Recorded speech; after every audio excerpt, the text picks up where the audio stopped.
At the 15, he's on his feet. 10, 5, touchdown! The Jake Nulph Show. Go Burrow. Welcome back to another edition of the Jake Nulph Show here at Charlie's Pub and Eatery, Route 99, just past the lake here in Edinboro. And obviously, the grind that is, Coach. We kind of have a theme the last 3 weeks. Timely plays come in timely spots. And doesn't matter what the stat sheet looks like. It's that 4 or 5 play, maybe in this case 9, because you had a couple of misses on the offensive end. And here we are. You fall down 17-0. You make the switch. You get some defensive, some big opportunities. You can't find momentum. It wasn't a great day. Again, another opportunity. I don't want to say squandered, but lost. And you got hats off to Gannon. That's why I don't want to say squandered, because they played their tails off as well. But here we are, basically 3 weeks out, and we're regurgitating the same conversation. And it's the 180 of last week. You make big plays at the right times, and that's the outcome of the ball game. Yeah, and that's the thing. Hats off to Gannon. I thought their defensive front did a tremendous job in stopping our run game. We had talked off air, Joe. I looked at some of these stats, and this is the tail of the tape. We had 43 yards rushing. They had 120. Yards per catch, we were 8.4. They were 18.6. They had 4 sacks. We had 1, and we were -1 in the turnover battle. And in a one-possession football game into the fourth quarter, we missed opportunities. You had mentioned the timely plays for us were our Achilles heel on Saturday. We had Gannon in 3rd and long, opening series of the game, very third play, and we just missed a check defensively. Unfortunately, Toby Klein did not play on Saturday, so we had a couple new guys in the back end, and we just missed something that's routine, and they converted on it. Hats off to Gannon, and ended up going down and scoring. It was 7-0. Offensively, we put together a drive where we got down inside the red zone, and on a 4th and 2, hindsight's 20/20. I always point the thumb and not the finger, and yeah, we should have kicked the field goal there, but 4th and 2, I like the momentum that we had on offense, and we just didn't execute the play, so we come away with 0 points there. You had mentioned we went down 10, and in the first half, a little bit of back and forth. We would move the ball. We just couldn't find any rhythm offensively, and then we put together a really nice drive right before the half. We're eating up clock. I felt, again, it was a rhythm drive for us, and we got close to the 30-yard line with plenty of time left in the half, and we fumbled the opportunity away. So, again, there were some things that we did well, and there were some things that we didn't do well. We come out at the half, and we, offensively we wanted the ball. We deferred. We wanted it to start the second half. They dialed up a blitz that come off of our blind side and made a really tremendous play on Matt and stripped the ball. But the response by the defense there was absolutely tremendous. We practice, and I know as a staff we preach the sudden change. And, Tristan Waldier made a tremendous play in the end zone, intercepted the ball back, gave us an opportunity there with some momentum. And we had the wind. We wanted the wind in the third quarter, and Gannon gave it to us because we felt like it was important that we get off to a fast start. And the second play of that series, you mentioned the missed opportunities. We missed Mike Watkins wide open running down the sideline, which could have got it to a one-possession game and got some momentum back. We just missed a lot of opportunities Saturdays, Joe. There's no excuse about it. We understand we got to play better. We've got to make timely plays. Hats off, though. I'll tell you this. We ended up, Gannon threw up a prayer. Their quarterback made a play. Number 1, Baptiste, made a tremendous play on a 50-50 ball, catches it, scores the touchdown. They go up 17, and we didn't quit. There was no backing down. There was no hanging our hats. We put Isaac in the game to give us a little bit of momentum. We felt like we needed to change of pace. And we got the pass game going, and, we got it within one possession there at 17-12. We didn't execute the onside kick. They recovered it. You get the ball inside the 20-yard line with 20-some seconds left. We tried the razzle-dazzle with 4 seconds left. We didn't get it. They score the touchdown. They win 23-12, and, that was the ball game on Saturday. One group that we've been praising because they've played so well as the offensive line. Yeah. They gave up more sacks on Saturday than they had in the other PSAC West game or other PSAC games combined. Yeah. Is that a you problem or was that a them problem? I mean, I was really impressed with that Gannon defensive line. I think to date, I think that's the best D-line that we've seen, not Duquesne. That may change Saturday. But, that to me, I felt that whether it was Ike or Matt, it didn't matter. I really felt that the pendulum in terms of momentum, where they were able to really generate some things with only 3 guys. Yeah. You mentioned some stats. To me, I think that's the thing that I can sort of point the finger at and say, you never really were able to get the ball rolling, maybe pun intended, considering the inability to keep the hands on the football. But that group to me, I thought was the real difference. Yeah, I agree 100%. They're down 33, and their crew. They were in our backfield most of the day. They did a really good job. They won at the point of attack. We did not. And that's something that we preach all the time, Joe, is our ability to be physical and our fundamental will to compete. And we left some things out there Saturday, but they controlled the line of scrimmage for the better part of 3 quarters. Well, again, and that was the difference. Too little, too late. Again, I liked our resiliency. I liked our bounce back. The thing is, too, a lot of people don't see this at home and hear the conversations that we're having on the sideline. But, sometimes in football, one side just – is struggling a little bit to find some momentum, and that's obviously because of the opponent. But then you look at your teammates to bail you out. And I thought defensively to start the second half, forcing the 2 turnovers, Tristan not only gets the interception and then he gets the fumble, he forces the fumble and his brother CJ recovered it, and the conversations that they were having with our offensive guys and how positive they were, like, just stay in it. We got you. We're going to get you the ball back.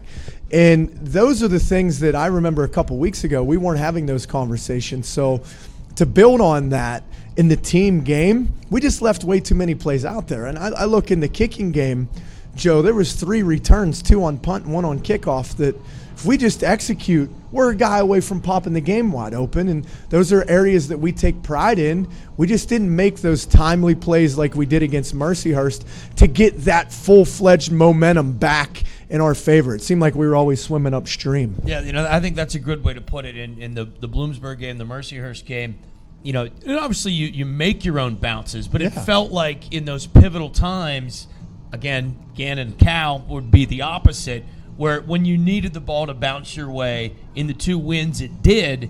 In the 2 losses that we're talking about, it did not. Yeah, and that's the margin of error. Not to oversimplify it, but it really comes down. You play how many snaps were there? You're looking at what 85, I think, total snaps, and it probably comes down to 4 to 7 plays, and that's the difference. Every week. And that's the message of the football team is the urgency, and you never know what play is going to decide the football game. And Gannon made more plays than we did, and as we go through this, and you were at practice tonight, you tell me, but I thought it was a spirited practice. We were physical. We went pads tonight. We got back to it's always the fundamentals, right? Football is not a very difficult game. It always comes down to blocking, tackling, right? Those 2 principles. And, we really emphasized that this evening. I felt like our bounce back was great. And that's the thing. Our guys aren't sitting here making excuses. We know that we weren't good enough on Saturday, and we're back to the drawing board, and we got a really good opponent that we got to go into their house on Saturday and get ready for. I liked the practice that we had tonight. I thought meetings were very positive this afternoon. Our guys understand that you get few and far opportunities here. Now we're past the halfway point, Joe. We can't live in the past. Everyone would love to hop in the DeLorean and get with Doc Brown and go back in time and play that game Saturday. We can't. That was our bed. We got to lie in it, and we got to get ready for IUP on Saturday. Now, before we turn the page to IUP and the aforementioned CJ Waldier, who was the 814 Outdoor Sports Player of the Game, will be joining us coming up in the next window. But when you talk about that, sort of making your breaks, and we're talking like doom and gloom.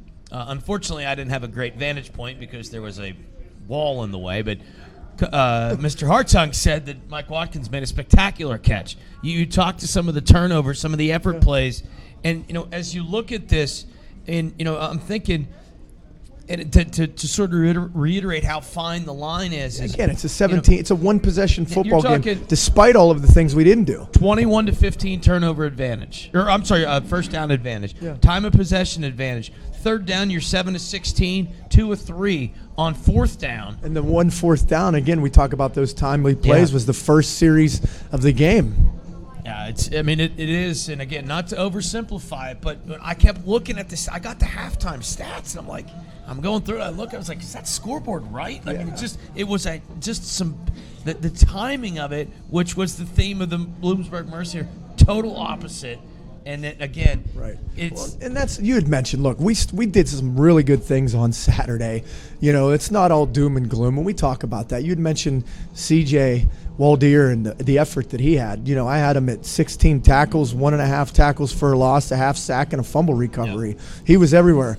His brother Tristan, 7 tackles, 1 forced fumble, 1 interception. Malcolm Johnson had 8 tackles, 1.5 tackles for a loss. Mike Watkins, you'd mentioned, he had 8 catches, 93 yards, 1 touchdown. Thad Nurmani had 7 catches. So there were plays out there. We just didn't make enough of them. And, we never really got Brian rolling in the run game. He had a couple runs. Matt never really got running and rolling in the run game. And, that's been our MO in those games that, even Bloom, when Isaac was in there, we got the run game going, which set up the pass game. And then, unfortunately, when you're chasing the game by three possessions, it's no secret you're going to throw the football. And so they dropped to 8, and I thought Isaac did a tremendous job coming in and taking what the defense gave him. It was just too little too late. All right, we will turn the page with Coach Nulph when we have him back, but the aforementioned CJ Waldier will join us in the next window. Shout out, I see Coach Wheeler is here. Coach Wheeler, thank you for coming. Women's basketball support. Yeah, we're not that far away from hoop season. They officially got underway over the weekend as well. But we're live here at Charlie's Pub and Eatery, Route 99, just past the lake. As this is the Jake Nulph Show. CJ Waldier will be joining us, and then Coach will jump back in as we get ready for IUP. At the 15, he's on his feet. 10, 5, touchdown! The Jake Nulph Show. Go Burrow. Welcome back to the Jake Nulph Show, live from Charlie's Pub and Eatery, as we get ready for IUP with Coach Nulph in the next window. But we're now joined by CJ Waldier at 16 tackles. He was the 814 Outdoor Sports Player of the Game against Gannon. I believe you've led in the last 5 games. You've been the team's leading tackler. That's a big spot. We're going to get to your brother in a minute, because you and Malpica, who I really wish you would wear different numbers, because it's very difficult to tell 8 and 9 apart when the numbers start to get crunched up. But that's either here or there.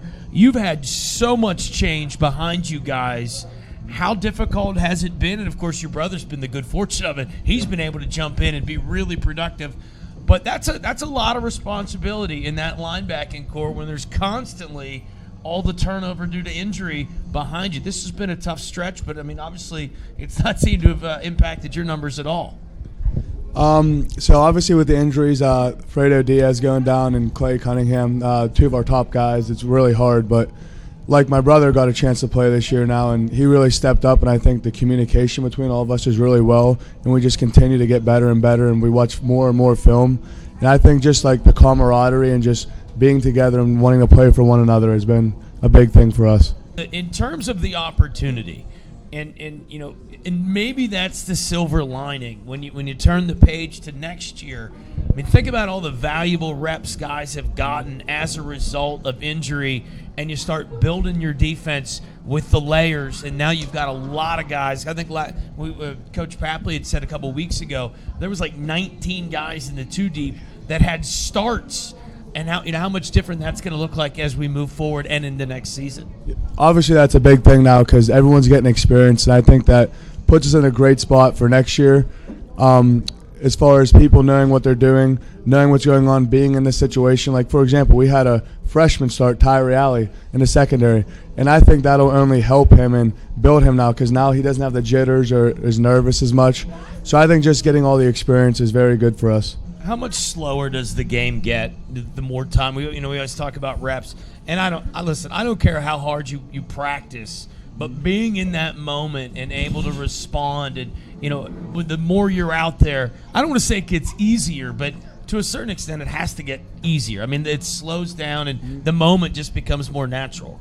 Yeah, so for me, like Monday and Tuesday, like everything is like so fast for me. Like my eyes, like I feel like I'm just everywhere. But like as the weeks goes on, as I keep playing, like the game is just slowing down so much. Like I'm able to read the whole line. I'm able to see what the running back's doing.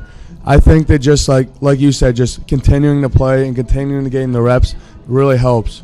Now, those are the follow-up, and, I think it's always rather remarkable when we see all these kids that were good high school players and they get here and they're just average or less than average or not good enough to make it. How much is it ability versus preparation? So I think it's mainly mental, to be honest with you, because even for me, my freshman year, it was a big mental aspect. Physically, you're definitely able to do it, and I think that most people are able to do it that get to the college level, but I think the big thing is the mental aspect, like understanding the playbook, seeing things, and just continuing to adjust.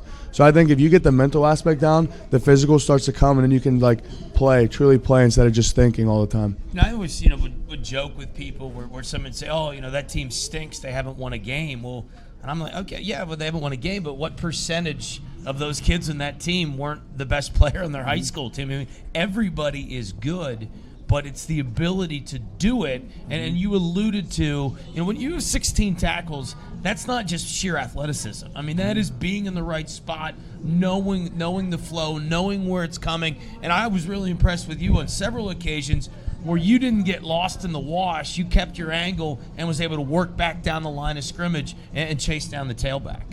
Yeah, so Coach Pat preaches running the ball every play. And, I see a lot of things, and I think I'm just being able to, know what the plays are coming after just, watching so much film. I think my film study has gotten a lot better. And now I just run to the ball and give my best effort every play. Now, is there, we talk about all the injury, and there's been some serious injuries. Obviously, Clay was a machine last year. Fredo was off to a spectacular start. Is there a certain advantage? You were that guy last year. Yeah. I mean, is there a certain advantage to sit there and watch because you sort of had your opportunity taken away from you a little bit, maybe rekindles that desire to work? Yeah, so I'm coming off a torn ACL last season, and I think that just being able to, obviously it sucks I couldn't play, but being able to just sit there and get the mental aspect down, I think that really helped me in my game this year, translating over. Now, you talk about you coming off the injury, but this has been, I don't want Coach Papley to hear this. I mean, how pleased are you? Not so much your rehab and where you are, but statistically speaking, you have been all over the place. How pleased are you with where you're at now based on coming off the injury? So I'm obviously pleased with myself and how I'm performing. I think I can always do better though, but I would trade all the stats and everything away to win. I'd rather have no stats and win than have all the stats in the world and lose. Now, you talked about some stats. You had a great line, but you're down 10. You guys are making plays. Coach had alluded to, talking about, trying to get morale, trying to bounce that. You're a vocal guy. You consider yourself a team leader. What's those conversations like on the sideline? We just got to make plays. We try and get all the guys together because when things aren't going your way, people tend to start to separate. You just have to bring the guys back together and let everyone know we got to make a play. We got to step up. The game's not over yet. There's still time on the clock. We got to keep going and just stay as one unit and keep going. Now, obviously, things don't get any easier this coming week. IUP, you still got Slippery Rock that looms, obviously. But here we are in terms of what is your goal for the remainder of the season for you as an individual as you continue to develop as a better football player? In terms of what you've learned to this point, what can you do from here on out to make yourself better? Well, my first goal is to obviously win out, go 5-0. It's for the team. But individually, I just want to stay healthy, and I want to continue to get better with my eyes and get better physically and just win out and just keep getting better. I don't really have any kind of certain goals, just want to keep winning. Well, Coach Nulph and I always talk about if you're not getting better, you're getting worse. And certainly, you gotta keep the eye on the prize and moving forward. You've been off to a miraculous start and certainly spectacular coming off the injury. Best of luck, and thanks for taking some time with us. Thank you. All right, more to come here at the Jake Nulph Show live at Charlie's Pub and Eatery. Turn the page to IUP. Coach Nulph will join us. Special thanks to everybody that came out, and especially Bill Corral and the whole gang here at Charlie's. and we appreciate you for joining us. Back with Coach Nulph right after this. At the 15, he's on his feet. 10, 5, touchdown! The Jake Nulph Show. Go Burrow. Welcome back to the Jake Nulph Show. As we turn the page, get you ready for IUP, and of course, 3-3. But don't let the record fool you. This is an IUP football team, stable of running backs, great offensive line play, great D line play, good linebacker. I mean, they've got guys at all three levels. They got skill.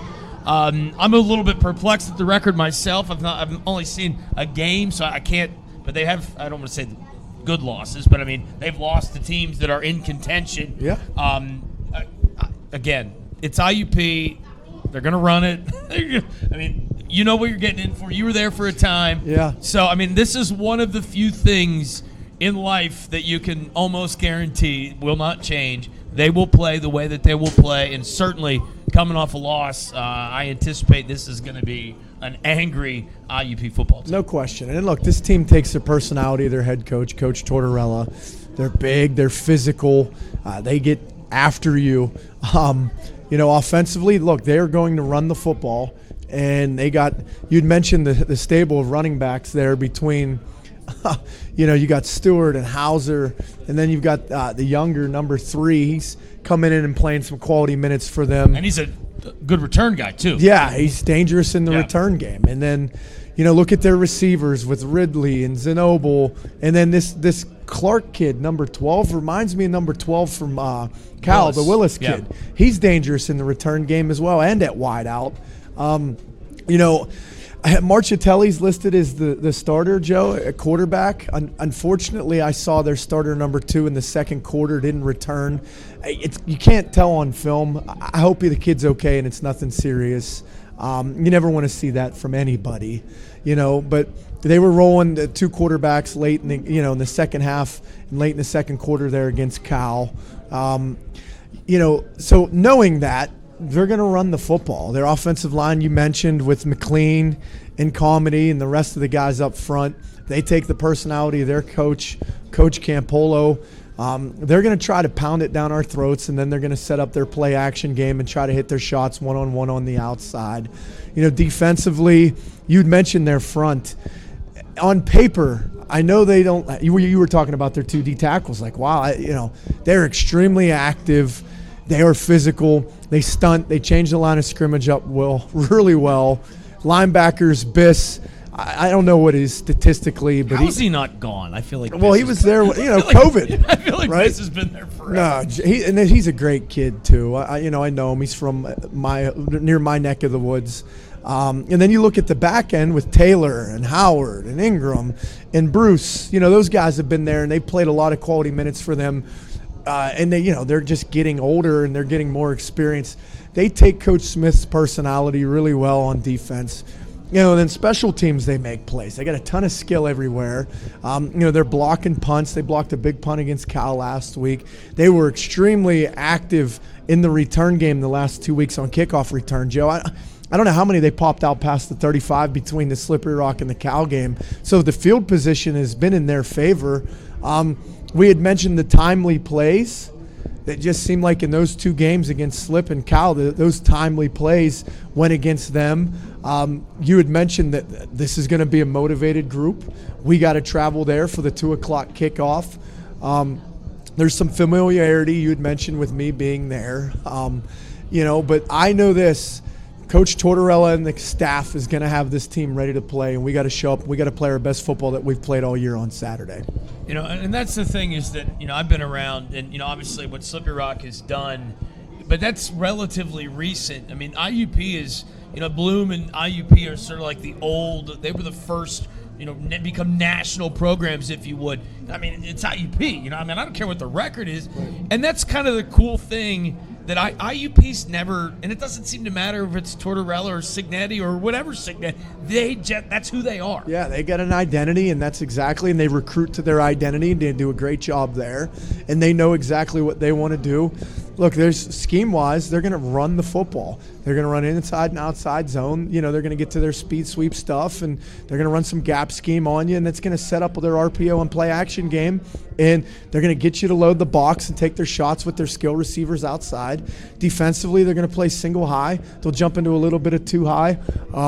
They're running a little bit of hot coverage this year, which is a little different for them defensively, where they're bringing 6 and playing 2 under 3 deep. And, you can't get in a 3rd and long against these guys because of the ability to rush the passer. And, we've got to establish the line of scrimmage again. It always comes down to those principles, Joe. And this is a group. You had mentioned the IUPs of the past and certainly the present. They want to run the ball, and they're going to make you not run the ball, and then they're going to stop you from running the football and let their guys in the back end take over.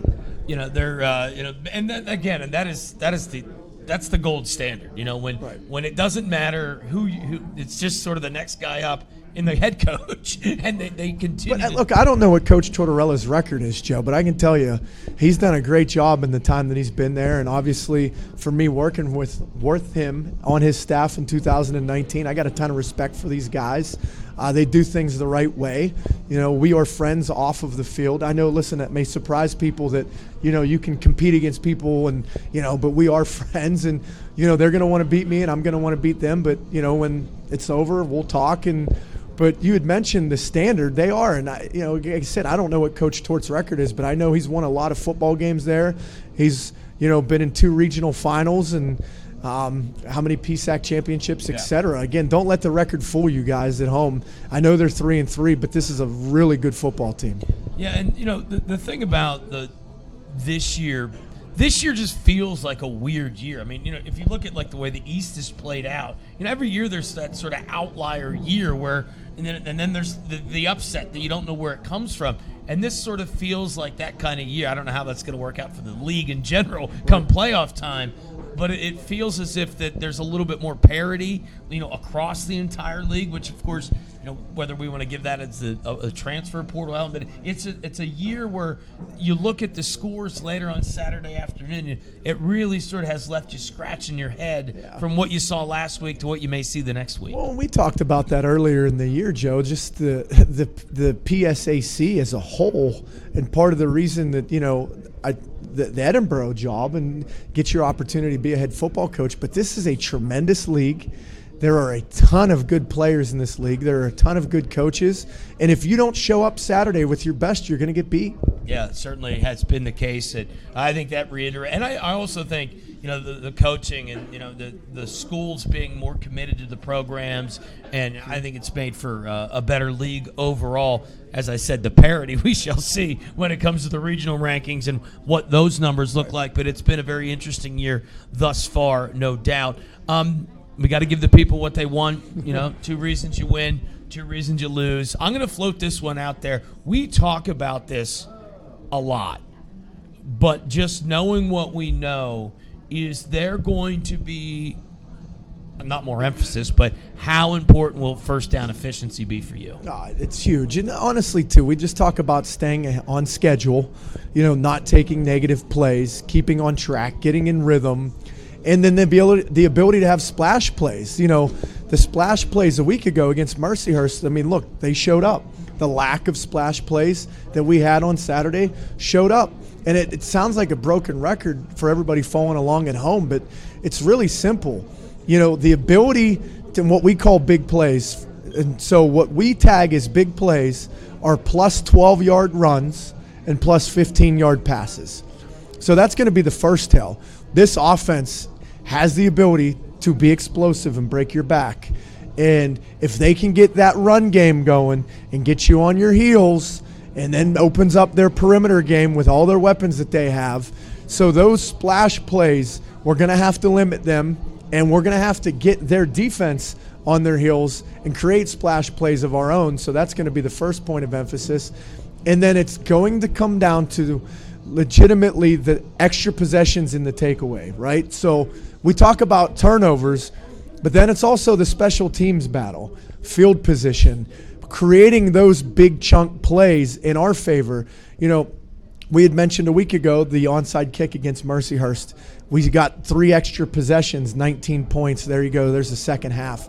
We didn't really hold serve in that area on Saturday. It was kind of back and forth. But when we needed a return, we didn't make those timely plays. And I say that because IUP has made those plays in the return game, especially in the kickoff return game. They've blocked punts.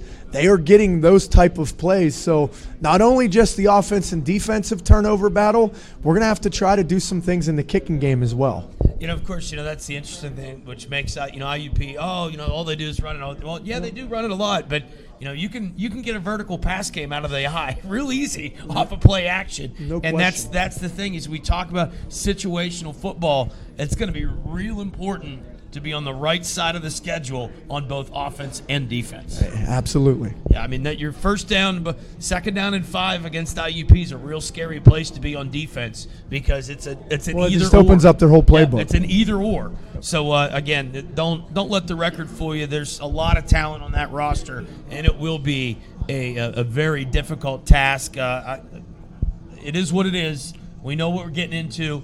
Look forward to the opportunity. With that being said, though, as a football team, we're very excited about the opportunity that it's presented on Saturday. And look, we got to hit the reset button. We're an 0-0 football team. IUP's an 0-0 football team. We got to go into George Miller and play our best game.